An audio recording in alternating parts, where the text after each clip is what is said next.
The Care Quality Commission, Quango, set up to monitor health provision in England, says that a third of all care home inspections result in failure. But that doesn't mean any of them get shut down. That means systematic mental and physical abuse and poor living conditions are all a sad reality for the elderly and disabled. As for people who try to expose the situation, they are vilified and sacked. One former care worker lost her job as she blew the whistle and revealed what went on in a Bupa-run home where she worked.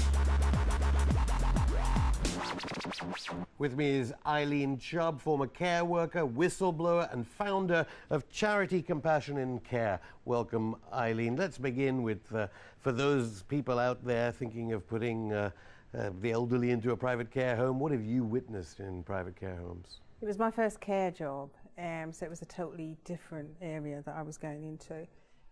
I thought I lived in a civilised country until I went to work in a care home. The abuse was horrific. I think the most shocking thing was so many people said it was all right, and when it clearly wasn't all right. The Care Quality Commission themselves say neglect has soared 43% in 2013. Inspectors issuing nearly 100 warning notices in 2012. What are the instances of abuse that you've seen and heard of within the private, personal, elderly care homes that you've seen? I deal with whistleblowers from all areas, hospitals as well as care homes, but the abuse is horrific. I mean, people are dying for the want of care. People have been slapped and hit and assaulted. It's absolutely horrendous, the scale of it. And the fact that the people that are willing to speak out and try to speak out are crucified. How? Basically, they're driven out of their job. They're made to feel like they're the problem in every single case.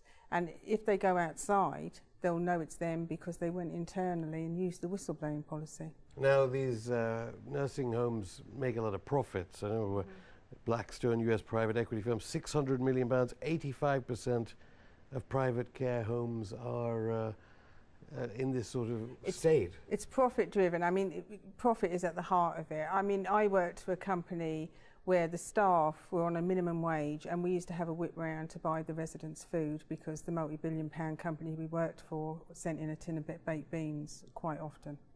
So I was lucky enough to work with people with great integrity who were willing to stand and care for the residents, but profit has cut staffing levels. Staff have been asked to do the impossible with the staffing numbers they have, and people have just been routinely neglected, and that's at the good end of the scale. So 85% of private care home funding is paid for by local authorities and private care trusts. It's the taxpayer that's paying for these highly profitable businesses. Yeah, what I'd say to the government is this kind of market really saving money? Are local authorities really saving money by contracting out their care homes and their care places to the private sector? Because it's not value for money if the care is not being provided in return for that money. Basically, the standards in these homes are hugely different to council homes. For example, a recent thing that I did with a council home in Stoke-on-Trent, an excellent council home that everyone was happy about, and the local authority wanted to close it because they want to move people into the private sector. And we did manage to delay that closing by going out and inspecting the private sector that people were given the choice to move to, and it was horrendous. Do you think people have an idea that nationalised healthcare is bad? Bupa rubbing their hands together. You worked at a Bupa. I worked for Bupa, and that not-for-profit thing is rubbish when the profit is divided, not between shareholders, but on a board of people that are given huge bonuses.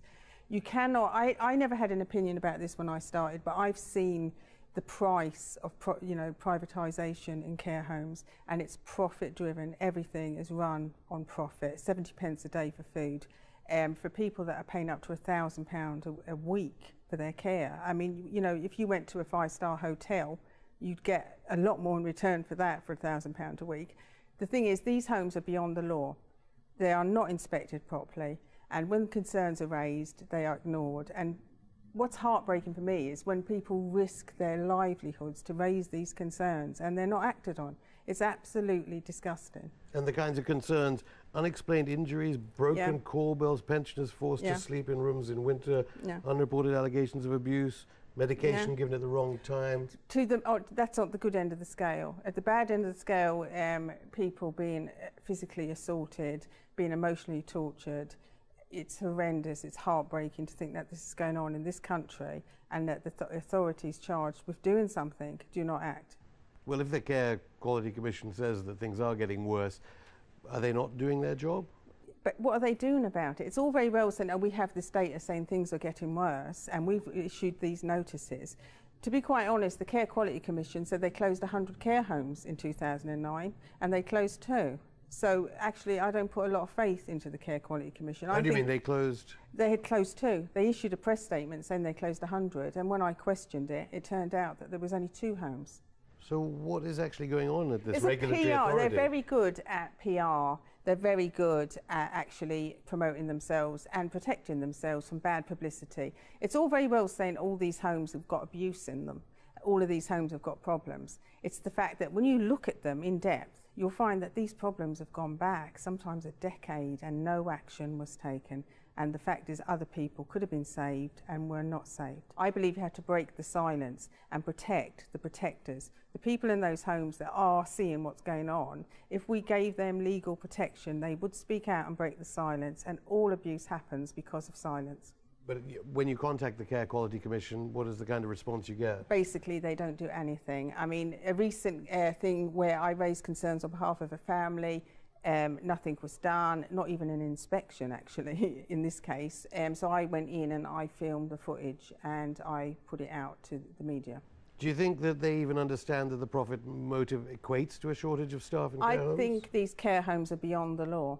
They are not, you know, they get away day in and day out. Now look at Southern Cross. They were actually applying to the health department for dignity grants so they could buy sheets for the bed. Now this is not when they went bankrupt or just before. This is way earlier when they were making profits. The head of that company got out before it went bust and has opened up another chain of care homes and the whole sorry circle starts again.